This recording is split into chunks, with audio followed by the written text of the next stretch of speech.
तमाम लोग और मेरे सामने मौजूद तमाम लोगों का मैं यहाँ इंडियन रेड क्रॉस सोसाइटी और आधार मल्टीपर्पज़ एंड एजुकेशन सोसाइटी की जानिब से यहाँ इस्तकबाल करता हूँ। आज का ये प्रोग्राम रखने की एक ख़ास वजह है। हमारे अजय देशपांडे साहब जो कि Indian red cross society Aurangabad से बिलोंग करते हैं, उनकी एक ख्वाहिश थी कि पेंडेमिक के दौरान जितने लोगों ने जो अंतिम संस्कार होता है, जो तदफीन होती है, उस सेगमेंट में काम किया है, उन लोगों का सत्कार करना चाहिए। आज का ये प्रोग्राम हम चाहते तो किसी होटल में भी रख सकते थे, किसी फंक्शन हॉल में भी रख सकते थे, लेकिन इंडियन रेड क्रॉस सोसाइटी वालों का ये कहना था कि भाई आप लोगों का काम करने का तरीका कैसा होता है, वो सारी चीज़ें आप लोग किस तरह से मैनेज करते हैं, किस तरह से वो स्टॉक मेंटेन करते हैं। तो इसलिए आज हम लोग बिन बुलाए मेहमान के जैसा आपके घर पे आते हैं। शुक्रिया। तो एक वो अपनायत भी थी कि हमने हक से आपको ये कहा कि हम खुद आपके पास आने वाले हैं, और दूसरा अजय देशपांडे साहब का ये कहना था या उनकी ये सोच है कि आप लोगों को कहीं बुलाना यानी कि आपको यहाँ से वहाँ तक आने की तकलीफ देना, और उनकी नज़र में और हम सब की नज़र में आप लोग जो फ्रंट लाइन वॉरियर्स हैं, तो हमने ये ज़रूरी समझा कि हम आप तक पहुँचे, आपको तकलीफ ना देते हुए हम लोग आपके पास आना चाहिए। ये सोच लेकर आज हम लोग यहाँ पर आए हैं। देखिए, हम सभी लोग वाकिफ़ हैं गुज़िश्ता 2 साल से हम जिस दौर से गुजरे हैं, जो वक्त हम तमाम के ऊपर, इस मुल्क के, इस दुनिया के तमाम लोगों के ऊपर जो वक्त आया था, अल्लाह से तो यही दुआ है कि अब वापस से वो दौर हम लोग ना देखें। वो एक ऐसा दौर था कि जिसको कोविड पॉजिटिव की रिपोर्ट आ जाती थी या जिसका इस बीमारी की वजह से इंतकाल हो जाता था, हमने अपनी आंखों से ये देखा कि बाप ने अपने बेटे को अनक्लेम्ड बॉडी की तरह छोड़ दिया, बेटे ने अपने बाप की लाश को अग्नि नहीं दी, बेटे ने अपने माँ के जनाजे को जो है तो कांधा नहीं दिया।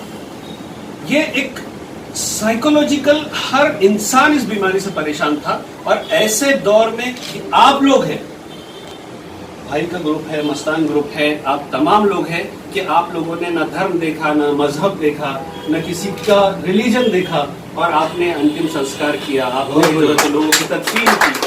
ये बहुत बड़ा कंट्रीब्यूशन आप लोगों का है, और ये औरंगाबाद की तारीख में आप लोगों का नाम सुनहरे अक्षरों से लिखा जाने वाला है।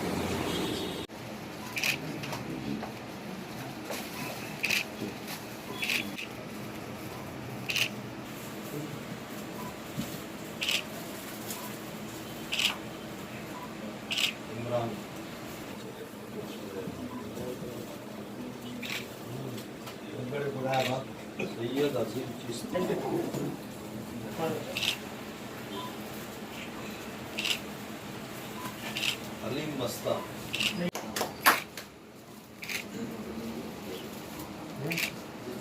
इसको थोड़ा सा सीधा करता हूँ मैं।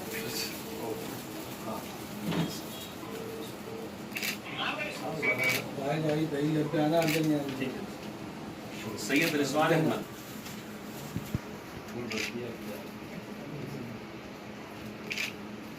इसको यूज करिए, इसमें बैंडेड भी है, मास्क भी है।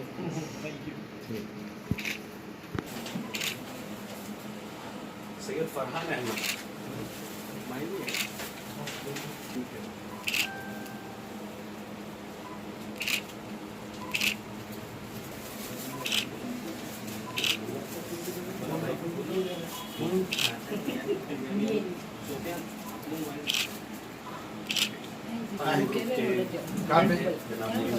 सर अजय सर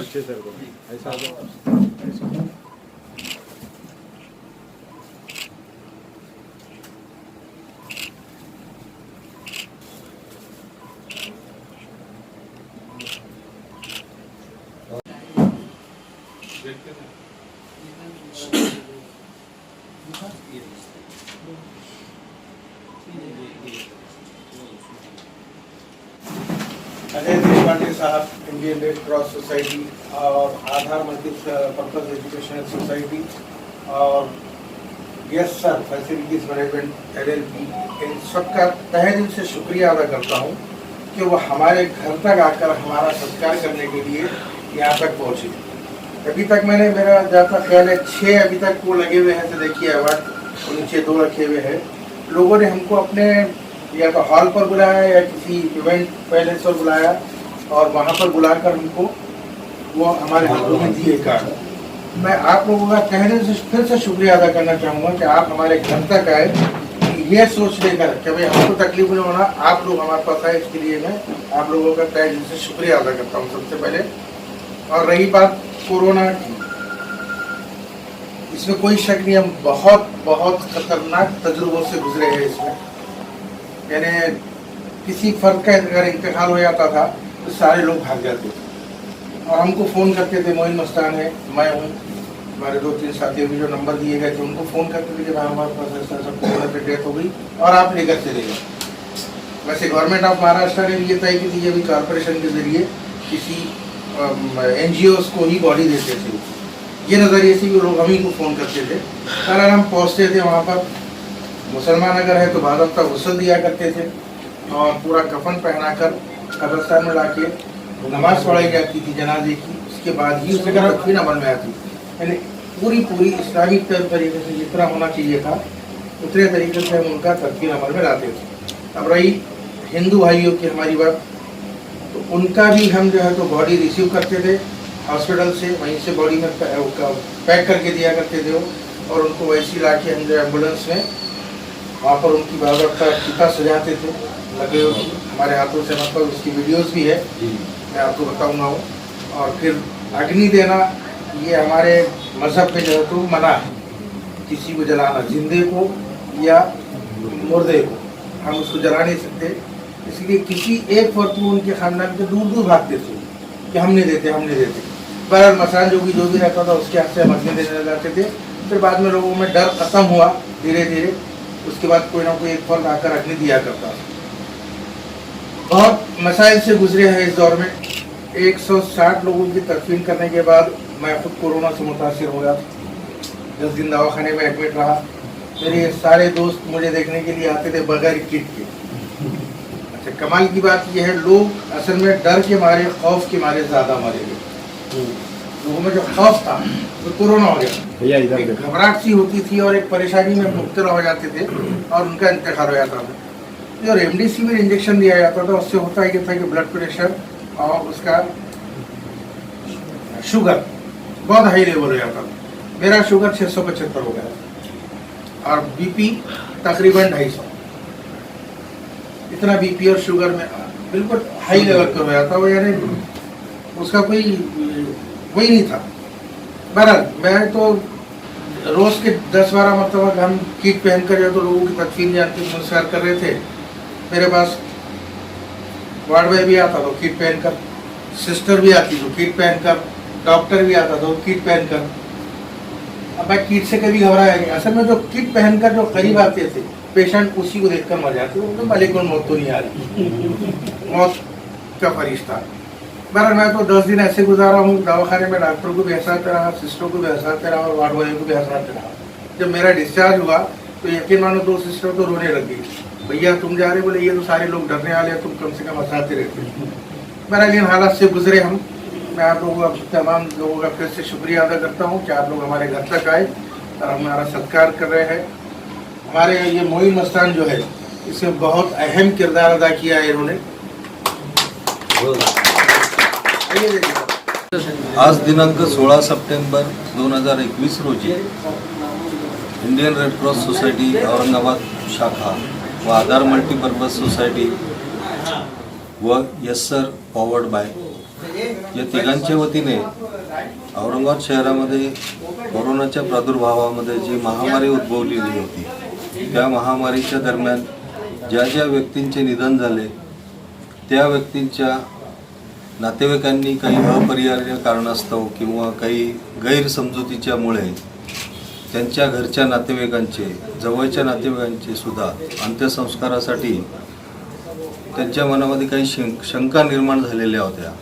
त्यावेळेला मस्तान ग्रुप आणि मरगज तजरीब ग्रुप या दोन ग्रुपने काही स्वयंसेवकांची फौज उभी केली. जे स्वयंसेवकांची फौज ही कोणतीही जात किंवा कोणतीही धर्म न पाहता त्यांनी मुस्लिमांचे कब्रस्थानामध्ये जाऊन योग्य त्या रीतिरिवाजाप्रमाणे दफनविधी केला.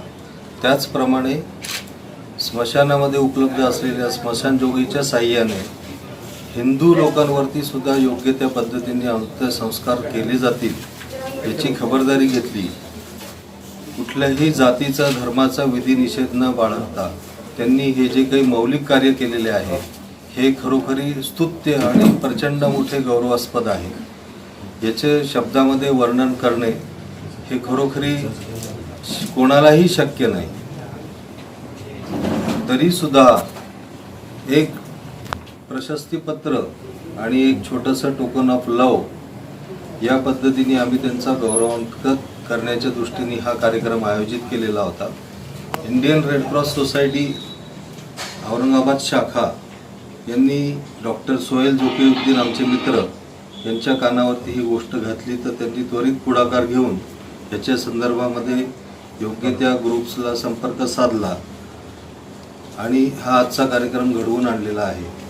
इंडियन रेड क्रॉस सोसायटी जी आहे ती भारतामध्ये जी आहे ती 1920 साली स्थापन झालेली आहे आणि 100 वर्ष झालेली आहेत. ब्रिटिशांच्या कालावधीमध्ये पार्लमेंट ॲक्टने स्थापन झालेली एकमेव NGO आहे. ही जी संस्था आहे ही राष्ट्रपतींच्या अधिपत्याखाली काम करते. याचे राज्याचे प्रमुख हे राज्यपाल असतात, जिल्ह्याचे प्रमुख हे जिल्हाधिकारी असतात. त्याच्यामुळे ज्या ज्या वेळेला काही नैसर्गिक आपत्ती येते किंवा विविध प्रकारची आपत्ती येतात त्यावेळेला आम्ही पुढे जाऊन या सर्व आपत्तींमध्ये सर्व नागरिकांना मदत देण्याचं आम्ही काम करत असतो. गेल्या वर्षीच्या मार्चपासून ते दह्यात ज्या ज्या वेळेला आम्हाला बोलवण्यात आलेलं आहे किंवा आम्हाला योग्य ते वाटले ते कार्य आम्ही केलेले आहे. याचप्रमाणे आधार मल्टीपर्पज सोसायटीने सुद्धा खूप मोठे कार्य केलेले आहे. अनेक स्वयंसेवी संस्थांनी औरंगाबादमध्ये खूप मोठे काम केलेले आहे आणि या सगळ्या महामारीमध्ये सर्व लोकांना जगभरातल्या एक गोष्टीची जाणीव झालेली आहे की जात धर्म हे काही नाही, माणुसकी हा पहिला धर्म आहे आणि या माणुसकी ह्युमॅनिटी फर्स्ट या स्लोगनवरती जगभरामध्ये रेड क्रॉस सोसायटी ही काम करते. आणि ही जी रेड क्रॉस सोसायटी आहे याचप्रमाणे रेड क्रिसेंट या नावाने इस्लामिक कंट्रीजमध्ये याचे काम केले जाते. तर सर्व देशांच्या सहकार्यामध्ये वेगवेगळ्या शाखांच्या अनुषंगाने या संदर्भामध्ये मोठे कार्य झालेले आहे आणि अजूनही आपत्तीचे पूर्णतः निवारण झालेले नाही. तर आपल्यासमोर कदाचित येणारे जे काही कालावधी असेल, आपल्यासमोर काय अनेक नवीन संकट उभे राहू शकतील हे आपल्याला माहीत नाही. तरी पण आपले उत्साह आणि आपले चैतन्य असे जागृत ठेवून आपण कायम आपत्तीला समोर जायची तयारी ठेवली पाहिजे. मी मस्तान ग्रुपचे जे प्रमुख आहेत आणि मरगज ग्रुपचे जे प्रमुख आहेत त्यांचे अभिनंदन करतो आणि भविष्यामध्ये देव न करो ईश्वर न करो आपल्यावरती अशी आपत्ती येऊ, परंतु जर आली तर आपल्यासारखी खंबीर स्वयंसेवकांची फौज, नवे योद्ध्यांची फौज आपल्याजवळ तयार आहे. तर आपण निश्चित या आपत्तीवर मात करू. धन्यवाद.